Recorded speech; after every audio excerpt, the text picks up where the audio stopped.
news, everyone! And as always, if you ever have anything you would like me to talk about over here in the news, jump into that Discord, Kids News Corner channel, drop whatever article you would like me to speak about. Let's go ahead and jump into this first one. Tomb Raider from Phoebe Waller-Bridge lands a series order at Amazon. I saw this a little bit and I didn't know if this was going to be something that's really interesting. Also, I don't know this person specifically, but I know her name. But yeah, so apparently she's going to go ahead and be heading up an Amazon Tomb Raider series, which could be pretty cool. I wanted to look up what is Phoebe Waller-Bridge known for? Actress and screenwriter. Okay, dope. From Fleabag, Indiana Jones and the Dial of Destiny. Well, that's unfortunate. Looks like she's in quite a few things. Fleabag was very good. I'm very interested. Yeah, I'm interested to see what she does. That's pretty cool. And I've heard only fantastic things about Fleabag, so. But yeah, that's really cool. Amazon's kind of surprisingly making some, since Fallout, I've been feeling like they actually might be doing a good job with their series right now, so I'd be interested to see. Phoebe Waller-Bridge adaptation of video game Tomb Raider is scaling the walls at Amazon. The streamer has handed the project a series order. The news was revealed by head of Amazon and MGM Studios Jen Salk at the company's upfront event in New York, who called it an epic and globe-trotting series, as you would expect from Tomb Raider. MGM Studios coming back all of a sudden, man. I don't know what's going on. MGM really rearing their head out of nowhere. If I could tell my teenage self this was happening, I think she'd explode. Tomb Raider has been a huge part of my life, and I feel incredibly privileged to be bringing it to television with such passionate collaborators. Lara Croft means a lot to me, as she does to many, and I can't wait to go on this adventure, bats and all. Another Amazon MGM thing, yeah. I'm guessing they must be doing like a lot of stuff together. Maybe MGM is, I think we kind of talked about it, funding maybe some of Amazon's projects at this point. But that's pretty cool. I remember, so they did those, obviously they merged. Oh, really? Oh, shit. I was gonna say, I remember the Angelina Jolie Tomb Raider movies. Like, I never saw them, but I remember them coming out, and I wasn't that interested in them. And then they did there was another one right after that. Well, not right after, a little while later, that I thought were actually pretty good. I thought maybe it was just one, I don't know.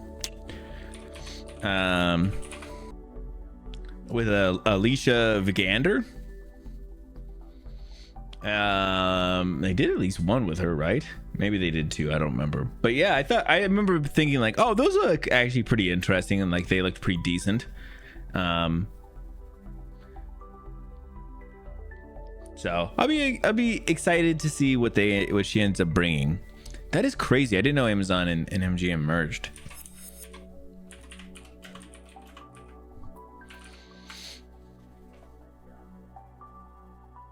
Yeah, Amazon MGM Studios. Wow, okay. Formerly Amazon Studios. So it's weird that they're talking about the head of Amazon and MGM Studios as like they're something different, but they're the same thing now. All right, let's go ahead and jump into this next one. I also saw, I've seen a bunch of these kind of things. Get out of here.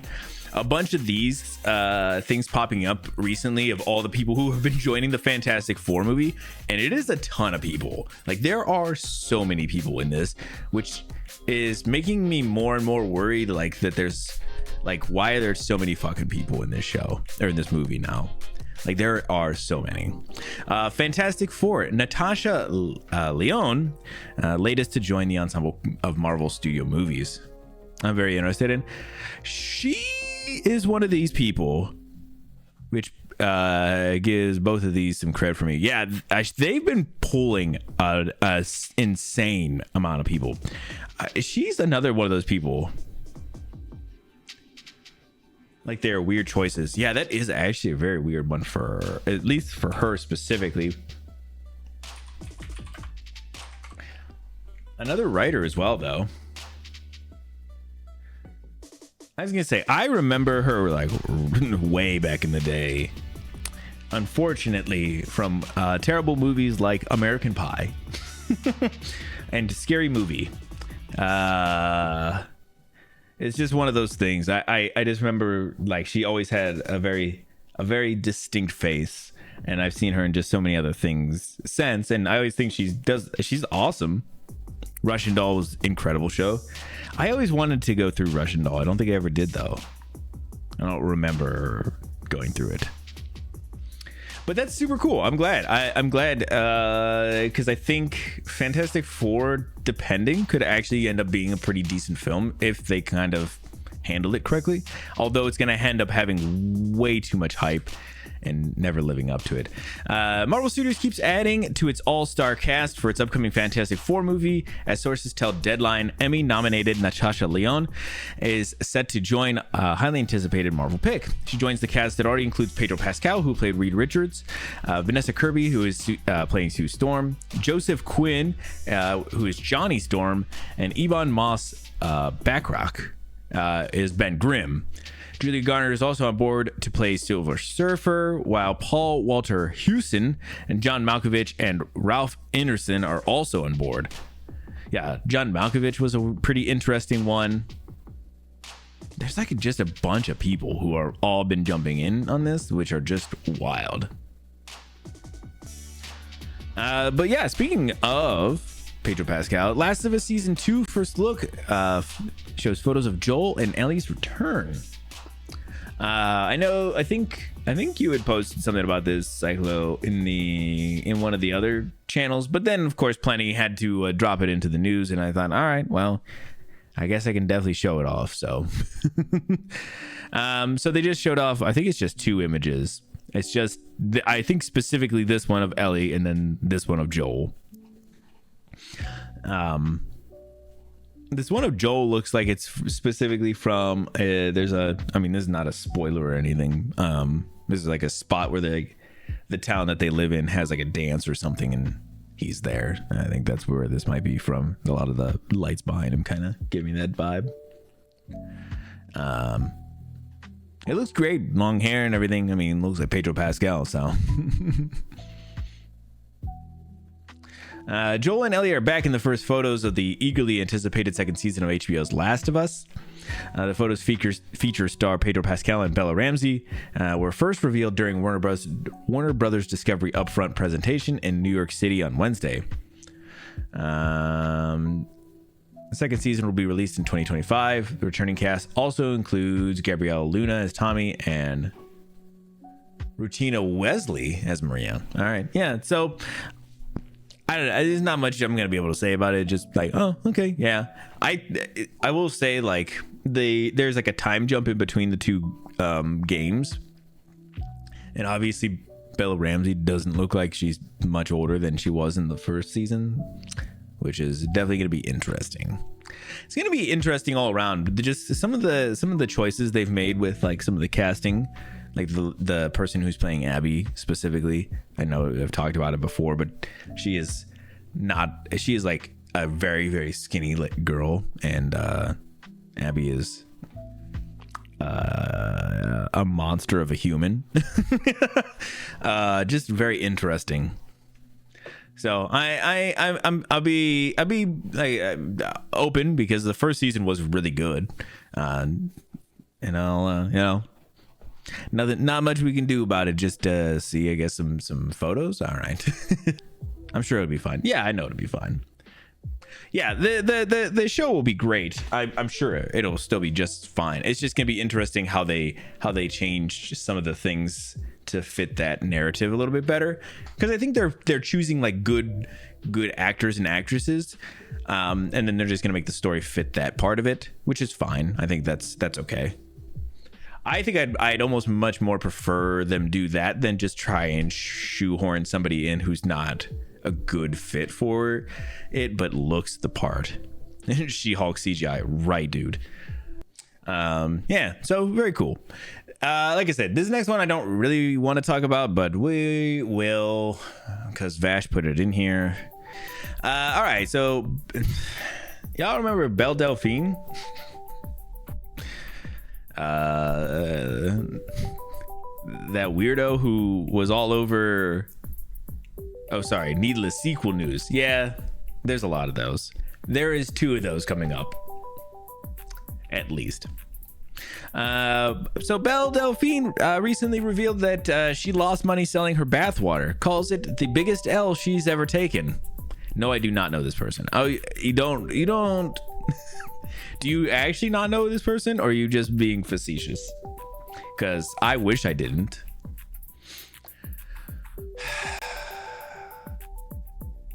All right, no clue. Okay, well, prepare to get a little bit I'm maybe informed. Yeah. So Belle Delphine, arguably social media's most well-known e-girl, has revealed that she's lost over $90,000 in 2019 venture to sell her bathwater. She was trying to sell the water that she bathed in to people online because she knows people were fucking weird online, and she's fucking weird for doing it, but I mean, whatever. Yep. 5 years ago, Delphine went viral after announcing that she would sell her bathwater for around $30 per jar. The product, marketed as Gamer Girl Bathwater, reportedly sold out fast, leading many to assume the product was highly profitable for Delphine and becoming a major source of memes that year. I don't know her either. That is so crazy. Maybe I'm just too online, because I as soon as I was like, oh my god, this fucking person again. But why? What's wrong with people? That's a great question. Here's the thing, is you would think that, which is exactly what they're saying, like, it sold out quick, so everybody was like, oh, then people must have been buying it. Apparently that might not be true. Delphine herself even supported the idea that the bathwater was profitable. As recent as February 2024, during her interview with Louis Theroux, Delphine claimed that she made roughly $18,000 by selling her bathwater, which is actually like a lot of money. I mean, it doesn't sound like that much for like content creators, and especially for as big as I thought that she was. That's crazy. Now, 3 months after the interview, Delphine has made a post on Twitter claiming that she actually lost money selling her bathwater, writing that PayPal took about $90,000 from her in relative relation to the venture. Since it's been a couple years now, I can finally share the biggest L I've ever taken, before she breaks down how she lost money on her bathwater and why she lied about her profits. She's just one of these people who's like, yeah, they like kind of put it out as like she was like an e-girl kind of thing, but she's like, oh, there's the dude, there's the fucking guy who was like, you guys should talk about Belle Delphine. What's happening, Vash? But yeah, she was just like super prominent, and people were all over because they really wanted, I don't know, it was weird. She's like a cute girl on the internet, and there's a lot of weirdos on the internet. So, just thought this was funny. You don't have to. Oh, we're already neck deep into the bath water, as it were. You know, we're already neck deep, bro. Since it's been a couple years now, I can finally share the few weeks. Not only did I not earn any money selling my bathwater, I in fact lost money doing it. PayPal, without any warning, closed my PayPal account and took the $90,000 that I earned from selling the bathwater. There was nothing I could do. I tried phoning them up, and they just said, "Sorry, nothing we can do." I knew it would be better news to say, oh, I made so much money from selling my bathwater, so I just kept it a secret. Ultimately, I'm still glad I did it, since it was really funny time on the internet when it happened. And I still mail out the bathwater people brought from me, which I did all by myself. So PayPal, I guess. About 10 minutes after making the post, she shared further detail, claiming that every time she made a sale on her bathwater, PayPal hit her with a $2,500 penalty for breaking their terms of service. Bro. Duh. So it seems like some people are coming out in like defense of her, and like how like they're like, PayPal's a shit show, but I worry that they're just like, it's Belle Delphine, she's saying things. Yeah, in her defense, yeah. One user wrote, PayPal is just messed up and lost its attractiveness the past few years. Another said, many other sex workers I have known have gotten their PayPal shut down for not even doing anything. All right, guys, Mortal Kombat 2 movie sequel gets fall 2025 release date. Warner Brothers has announced that Mortal Kombat 2 is coming to theaters late next year. The sequel to 2021's Mortal Kombat movie will land in IMAX on October 24th, 2025. Did you guys see the first Mortal Kombat movie? Because I did. I think it came out during it was in 2021. I didn't know if they had like a month or anything. I don't remember exactly when, but I remember it was one of those movies that went straight to like streaming. I think, I'm pretty sure. Maybe it did both. Maybe it was one of the ones that did both, but it was on streaming pretty quickly. And so I got to see it and I was like, it wasn't the worst thing. It wasn't good.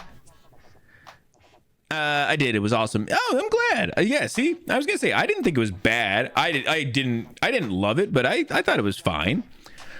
I think that the problem most people had with it was that the main character that they ended up choosing was like a made-up person, like a new person, and was terrible. Like he was just like a soulless character.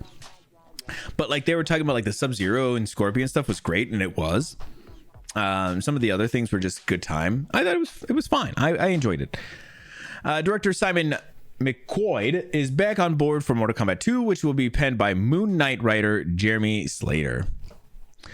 Carl Urban, guys, we were just talking about Carl Urban the other day and how he has a sweet accent. But yeah, I whatever. I mean, this is just kind of a quick update about this. I just kind of wanted to say, yeah, like I remember watching the 2021 movie and it was pretty decent. He was a created character, like a brand new character. I mean, technically a created character. Maybe that's what they were going for, actually. You know what?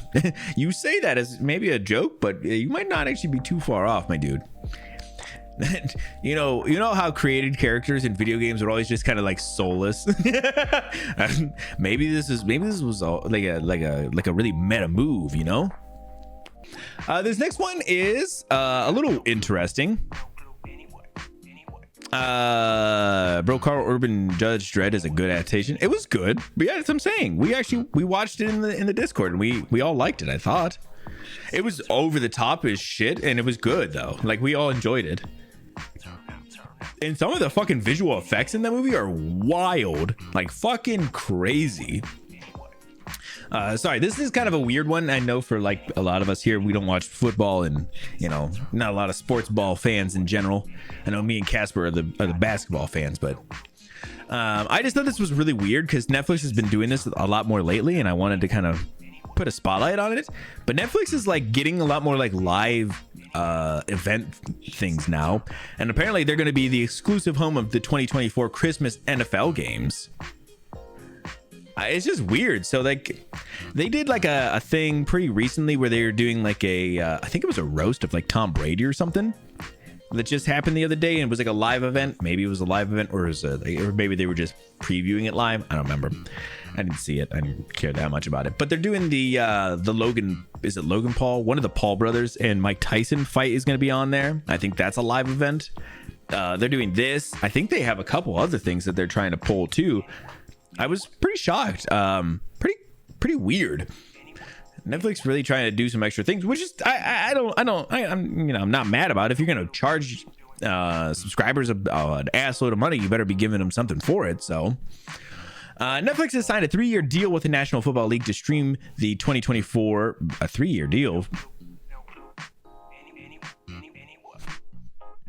hold on a second. Wait, you signed a 3-year deal to stream 1 year of Christmas Day football? Okay. They signed a 3-year deal with the National Football League to stream the 2024 Christmas Day NFL games live and exclusive on its platform. The blog post on Netflix Tudum announced the deal, which will also see at least one Christmas Day game streamed in 2025 and 2026. Okay, cool. The games will be available worldwide to anyone with a standard Netflix subscription. That's kind of crazy, though. Like I said, just kind of weird how much they're like diving into this like live kind of thing. They haven't really done that before, and now they're just like really getting into it. Like I said, I'm not mad if as long as if you're jacking up the price already, you might as well give people something to do, no matter what that is.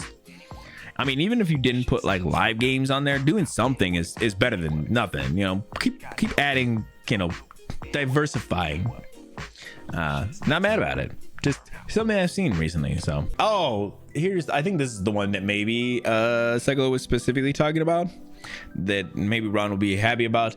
Happy Gilmore 2, starring Adam Sandler, officially announced for Netflix. Because everybody was just thinking, hey, we really needed another Happy Gilmore movie. Nope. Are you sure, bro? Are you sure?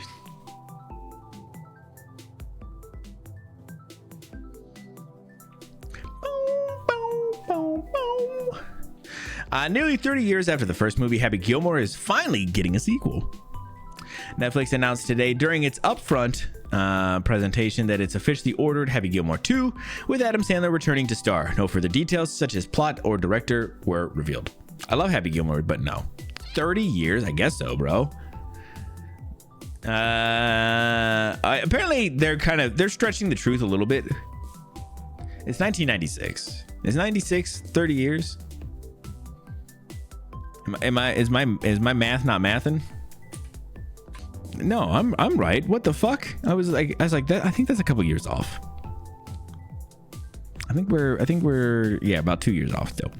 Who wants this? I have no idea. I listen. I'm right there with Ron. I love Happy Gilmore. I think it's one of those fun films. I don't go back and watch it very often. But I'm good. I've never thought like I needed another one. We are old. That's true. You right, Ron. All right. So apparently a new Assassin's Creed game was announced, and so we have an almost 4-minute trailer for it.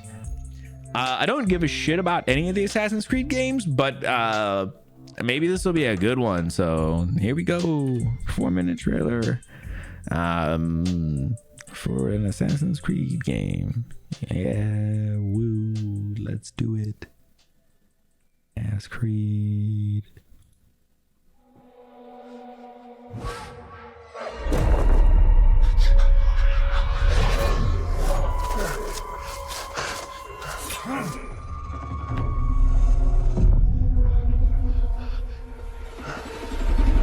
Who are you? Who do you serve?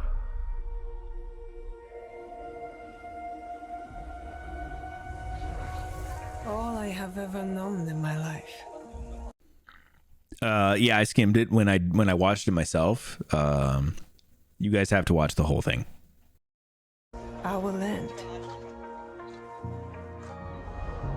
Our customs. My family. Burns in the name of unification.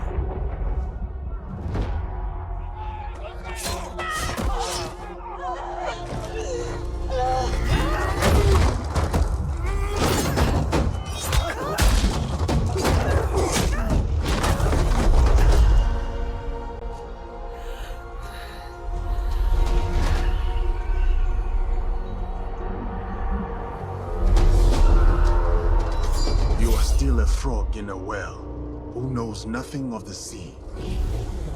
The ocean's filled with new ships, but they all come from the same river. Greed.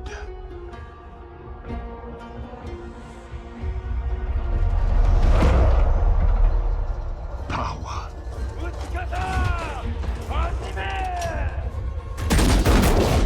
Vengeance.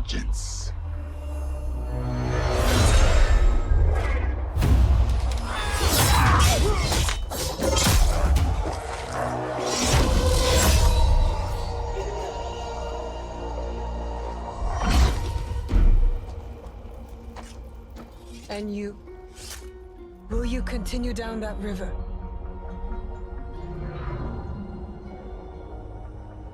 Or choose another path, beyond what we see? Then we must look for it. Together.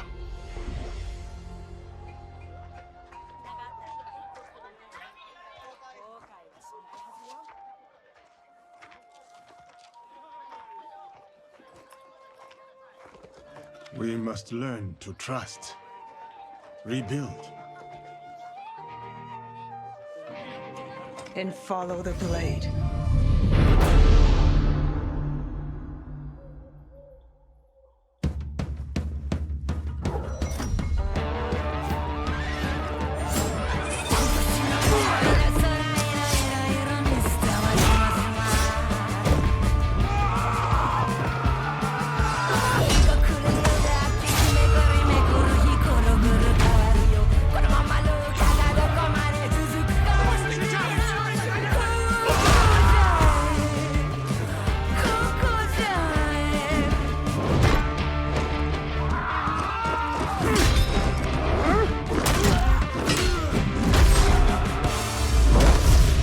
I said, who do you serve?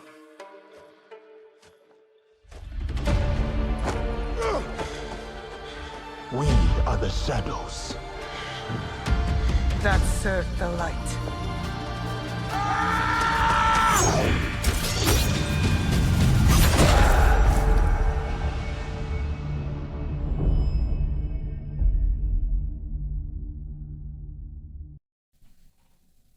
All right, guys. It seems so long for this. It was.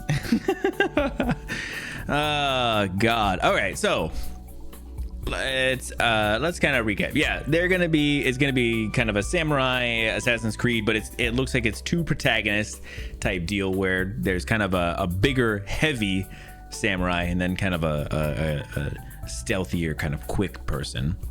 Yasuke? I don't know what that is, man.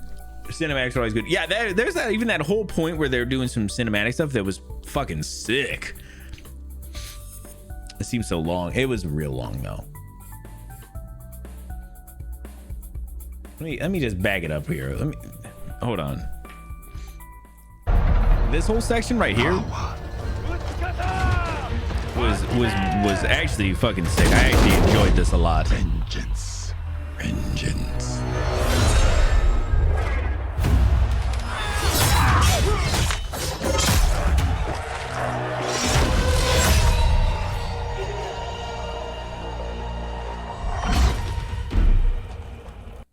Yeah. All right. I would fuck with that. They did a little more of that. Oh. Yes. Okay. Okay. Sorry. During the 1500s. Oh, maybe that's kind of what they're kind of playing off of then. Yeah. I just don't normally care about Assassin's Creed games. I think this will be an interesting one to kind of keep an eye on. Maybe we'll see. Assassin's Creed kind of has been evolving and finding, new ways to kind of innovate and stuff, and maybe they'll keep on doing that, like they did like the Egyptian stuff, which was pretty interesting. I think that was kind of a big divergence, and people were like, okay, cool. And then when they did like the Norse stuff, I think that was even more so divergent and stuff. Maybe they'll keep on kind of pushing those boundaries and making a pretty decent game. I don't know, but for the people who like this kind of stuff, I think that's awesome. And for the people who don't, I'll just enjoy that one part of the trailer.